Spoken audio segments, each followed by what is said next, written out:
Football rosters are shrinking at some of the state's largest high schools. News Channel 3's Kate Seifert tells us what's behind this decade-long decline.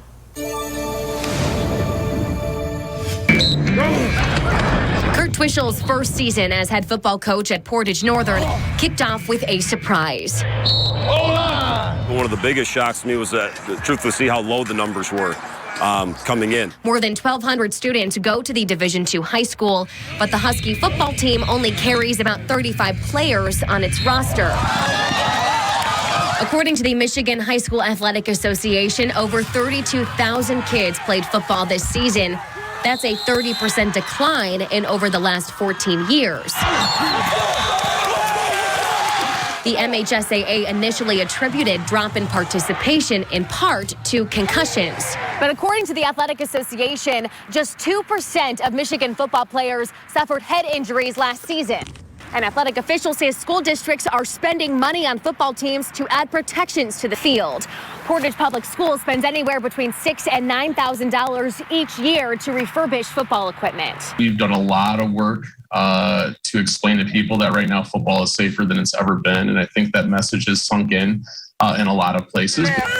Coaches say too much focus on a single sport is what's hurting high school football teams. Lately, probably the number one thing I hear and is from other coaches as well is sport specialization and kind of the year-round pressures that exist. The MHSAA says three-sport athletes are increasingly rare, especially at bigger schools like Portage Northern. The Athletic Association says just 36% of student athletes at Class A schools play more than one sport. A lot of students are finding out or being told even earlier in their careers that they need to be focusing on one sport. And that's obviously something, again, that we're working against to explain to people that that's not necessarily true. Overall interest in football is high among kids just kicking off their athletic careers. Colin's Rocket Football League spiked 50% this season. 12-year-old Parker Nystrom is on the team. I was thinking to myself, like, I could be there someday, and I just got to keep pushing and pushing. Oh, I want to play football because, those guys are winners. I want to be one of those guys. Go! MHSAA's study on football numbers dropping suggests it's the hardest hit sport because athletes fear an injury will take them out of another sport later in the school year. Colin's a really interesting story. I would almost call it an outlier that we certainly would hope is copied everywhere else. An example Portage Northern plans to mirror. One of the biggest things that we've really connected on with our guys here and is just building the connection with the youth program. It is deadline day at Ascension Borges Hospital. Vaccinate or vacate. As of today, employees unable to show proof they have been vaccinated against COVID-19 face termination, or so we're told. News Channel 3's Maria Serrano has been working to find out if the hospital let anyone go for not complying with the mandate. But Maria, it sounds like the hospital's not complying with your request. They are not, Erica. I've reached out to a spokesperson with the hospital to find out how many employees got the shot and how many filed for a medical or religious exemption. That's to get a better idea of how many employees could have been let go. We received a written statement, one that doesn't answer any of those questions. That statement reads in part, quote, Ascension continues to put the safety of our associates and those we are privileged to serve and treat at the forefront of everything we do. This is why we have required our associates to receive both the COVID-19 vaccine and the influenza vaccine. We want our patients and their loved ones to enjoy peace of mind as they entrust us with their care. Ascension Healthcare announced the vaccine mandate and deadline back in July, giving all employees, including volunteers, vendors, and remote workers 4 months to get the shot. At the time, the hospital released a statement with a similar sentiment, saying the decision behind the mandate, quote, is rooted in our mission commitment to leading with quality and safety.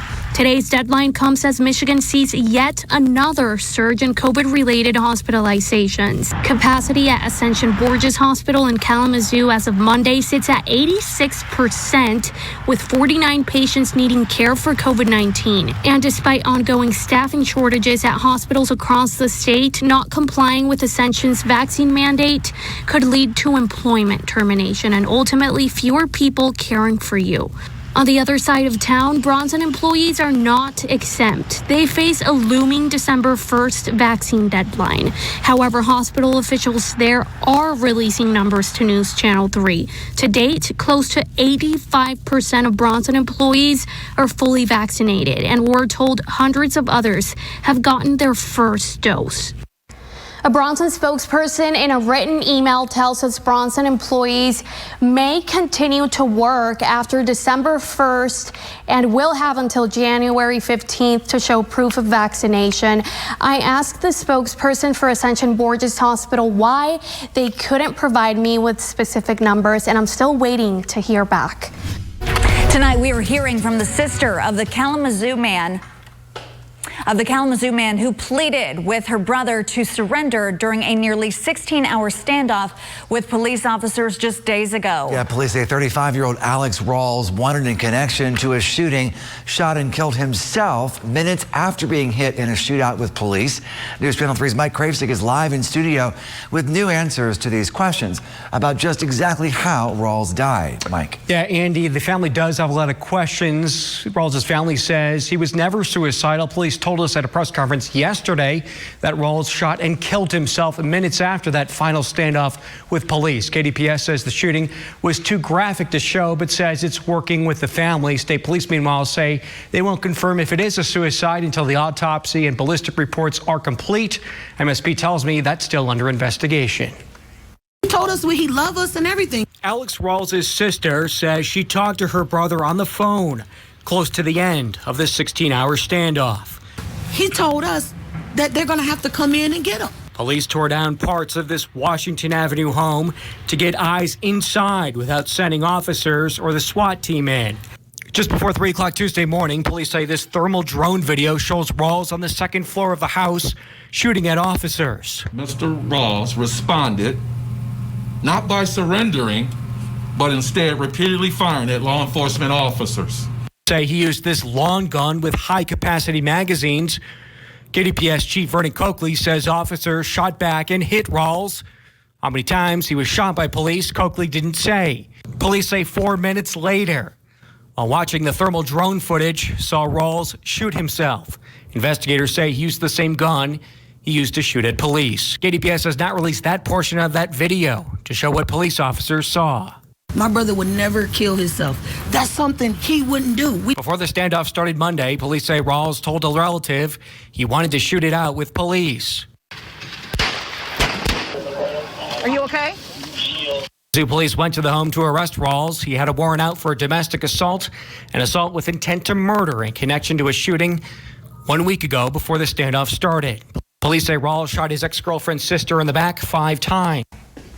Police say they're planning to reimburse the owner of the Franklin Street home for fair market value. That funding will come from the city of Kalamazoo's insurance fund. The city says the displaced family was giving a $500 gift card and rental assistance funding.